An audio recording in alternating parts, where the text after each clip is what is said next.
in today's topic, I would like to give emphasis on how or what the God gives us for us to defend our body against the COVID-19 infection. So in today's topic, it is the how the body prevent and fight against COVID infection. So since the infection involves the respiratory tract system, so I would like to discuss from the nose to the lower part, or which is the smallest part of the lungs, the alveoli. So the respiratory tracts involves the nasal cavity, pharynx, larynx, trachea, bronchi, and bronchus, then lungs, which has the alveoli. So from the nose, it has hairs. So these hairs traps and filter the air going to the lungs. So it traps and filters, and it stocks the external debris, since the needed of the lungs is the oxygen. So it traps, it cleanses the air as it goes inside the lung. So this hair has the capability to filter the air, and then at the same time, this hair has the surrounding of the mucous lining, or as the surrounding cavity, of which this cavity has the Bowman's gland. So this gland secretes an antibody, we call it immunoglobulin A, so that kills bacteria and viruses. So it is the second line of defense. So the first line would be the hair, then the second is the antibodies that prevents us for infection. Then it has hair. The small hair, we call it the cilia.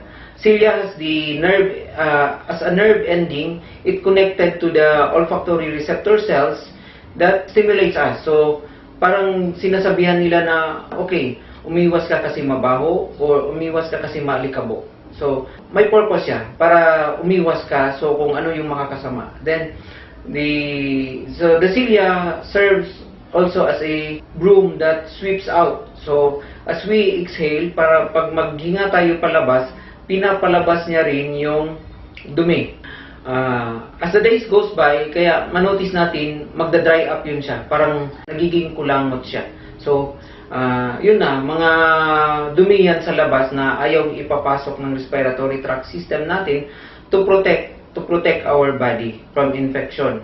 So it has the antibodies that kills locally.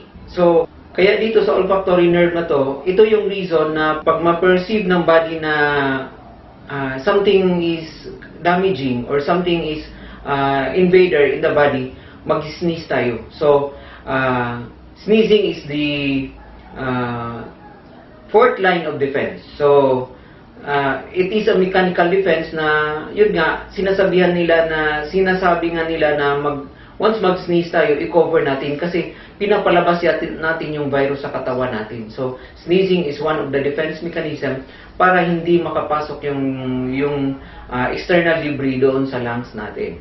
So kaya sinasabihan ko yung mga patient ko na pag maglagay tayo ng nasal drops, so as much as possible nakahiga tayo. So or i-tilt natin ang head natin para maipasok siya talaga sa loob. Kasi yun nga, ang swabbing from nasopharynx down to going to externally to the nose. So yun na ang swabbing doon. So kaya as much as possible, i-nourish natin yung cells dito through our nasal drops. Then at the same time, it kills viruses, because yun nga, this is our eye drops is alkaline minerals that, since alkaline siya, viruses and bacteria can be killed through using our nasal drop. Kaya kung malunok siya going down, so much better because it nourishes and protects our cells there to be invaded by the foreign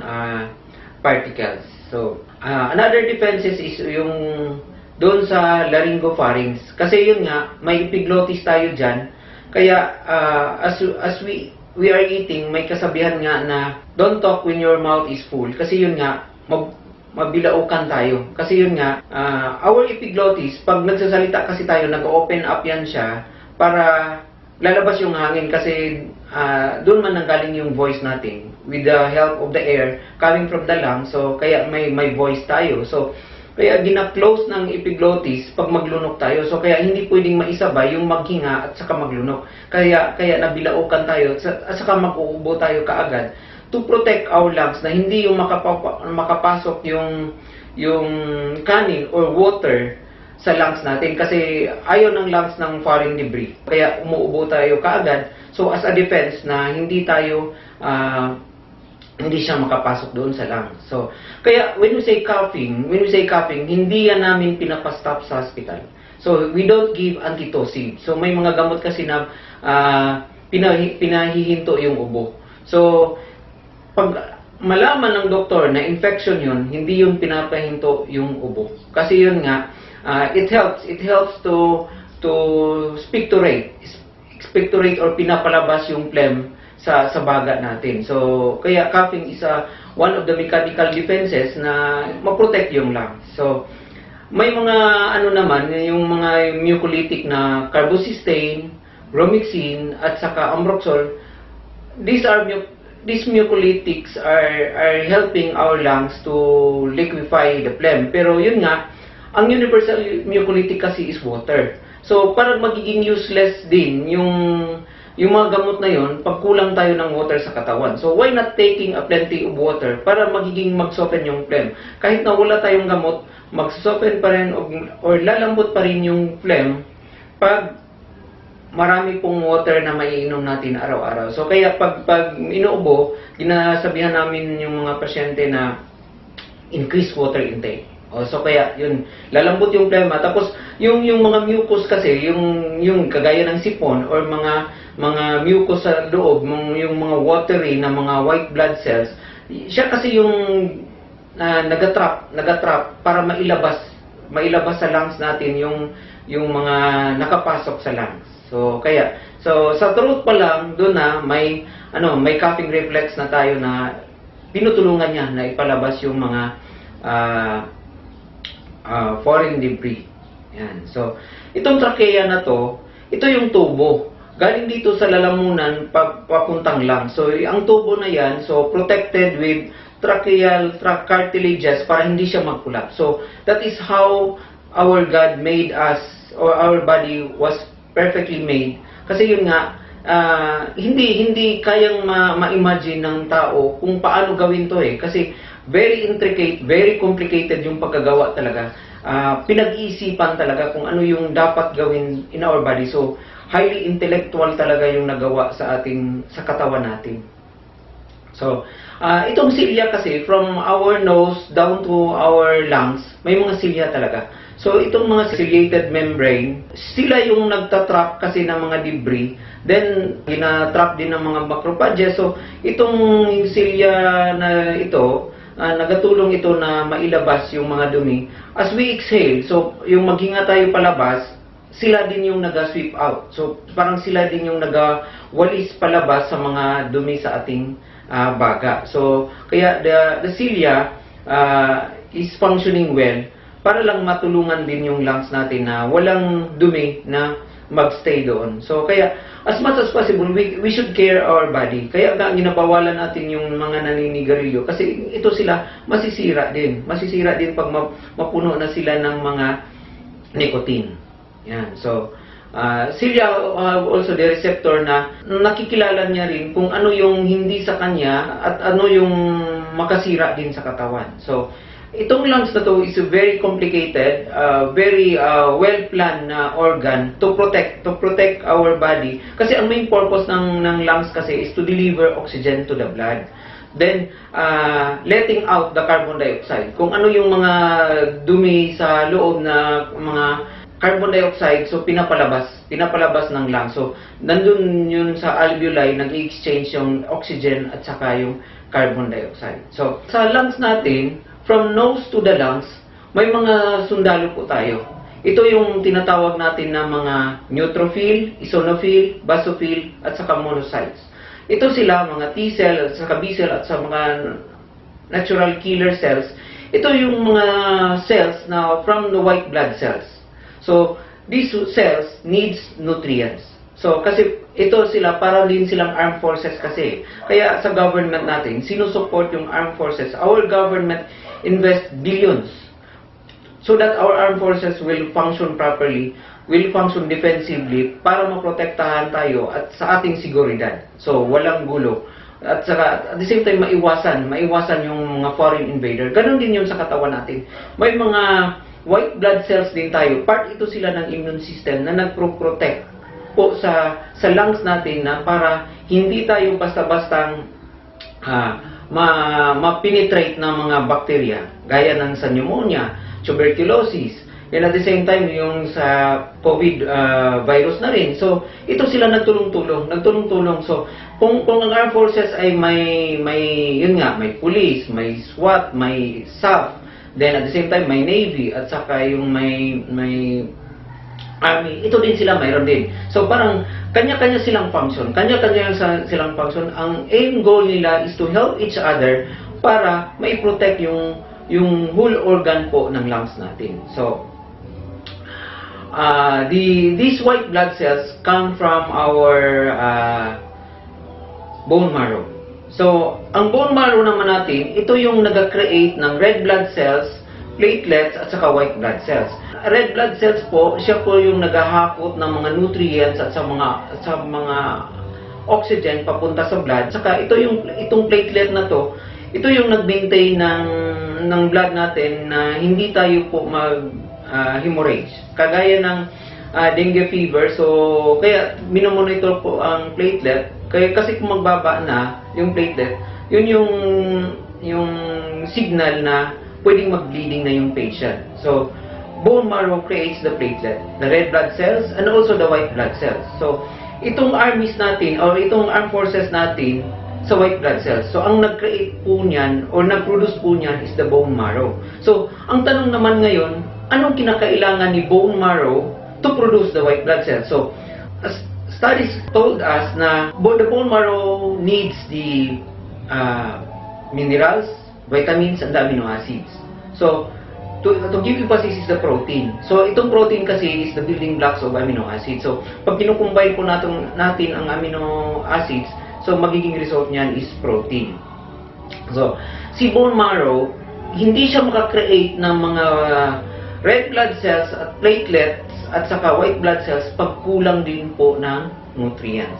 So, kung may ma-create man sila, yun din ang magiging result is immature or hindi nag-function properly. Kasi yun nga, as we know na, kunyari, yung patient is may anemia. So, kulang ng red blood cell. Bakit kulang ng red blood cell? Kulang ng iron. So, bakit kulang? Pag kulang kasi ng iron ang bone marrow, so yun na, hindi siya makakreate ng red blood cell. So, parang cyclical din po yung effect. So, kaya we should take care our body. Kasi may mga kailangan din yan sila na dapat nating i-produce. So, yan. So, our bone marrow has the hematopoietic stem cell. So, itong hematopoietic stem cell, mag-create siya ng myeloid progenitor cell, then at the same time, lymphoid progenitor cell. So, ang myeloid progenitor cell, mag-create din siya ng megakaryocyte, eosinophil, basophil, erythrocyte, ito yung red blood natin, at saka monocytes at neutrophil. So, in a laboratory workout, so kaya makita sa laboratory, pag tumataas po itong white blood cells na to, kaya ma-expect talaga ng mga medical practitioner na, ito may infection.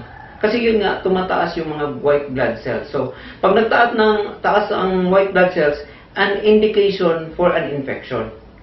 So, itong mga T-cell, B-cell, at saka natural killer cell, ito yung mga lumalabas pag may na-perceive na ang body ng infection. Kaya, our body is protected. Our body is protected naturally. All we have to do is take care of it.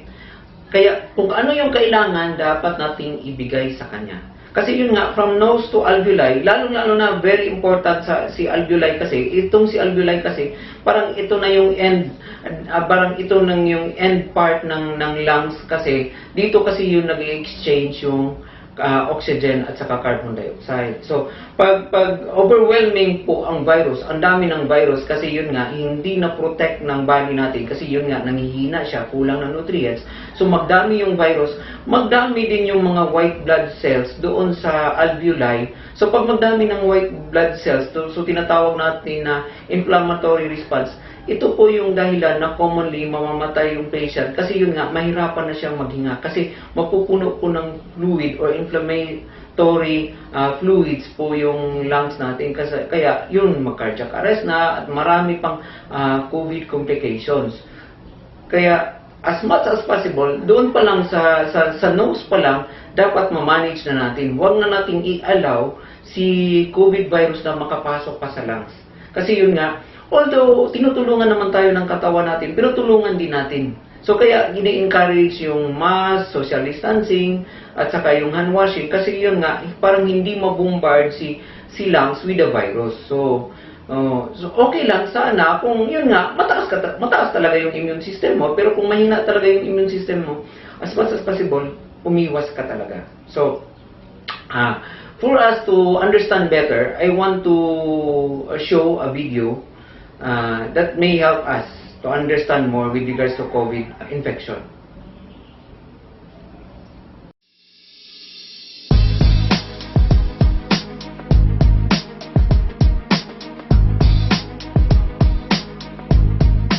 This is SARS-CoV-2. It belongs to the family of coronaviruses named for the crown-like spikes on their surfaces. SARS-CoV-2 can cause COVID-19, a contagious viral infection that attacks primarily your throat and lungs.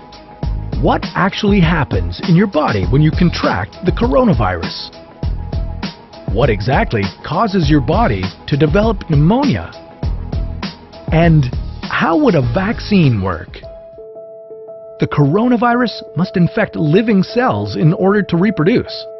Let's have a closer look.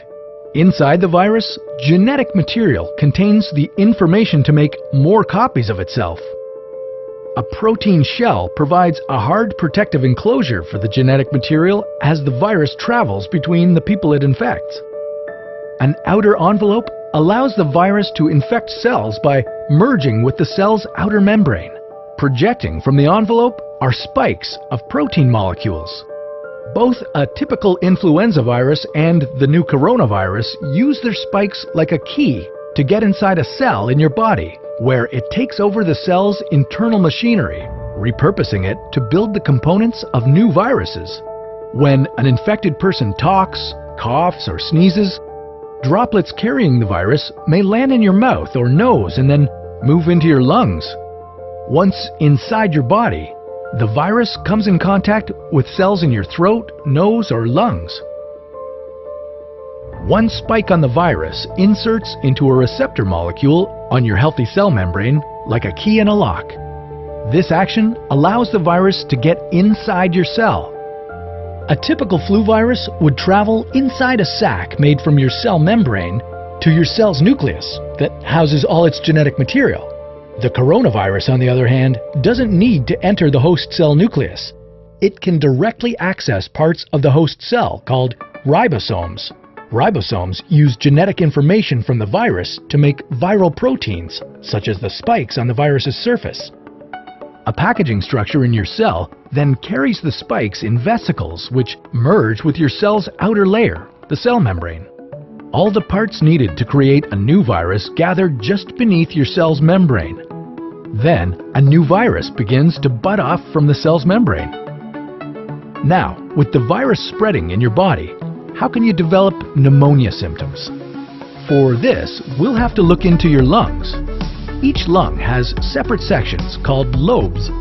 Normally, as you breathe, air moves freely through your trachea or windpipe, then through large tubes called bronchi, through smaller tubes called bronchioles, and finally into tiny sacs called alveoli. Your airways and alveoli are flexible and springy. When you breathe in, each air sac inflates like a small balloon. And when you exhale, the sacs deflate. Small blood vessels called capillaries surround your alveoli. Oxygen from the air you breathe passes into your capillaries and then carbon dioxide from your body passes out of your capillaries into your alveoli so that your lungs can get rid of it when you exhale. Your airways catch most germs in the mucus that lines your trachea, bronchi, and bronchioles. In a healthy body, hair-like cilia lining the tubes constantly push the mucus and germs out of your airways, where you might expel them by coughing.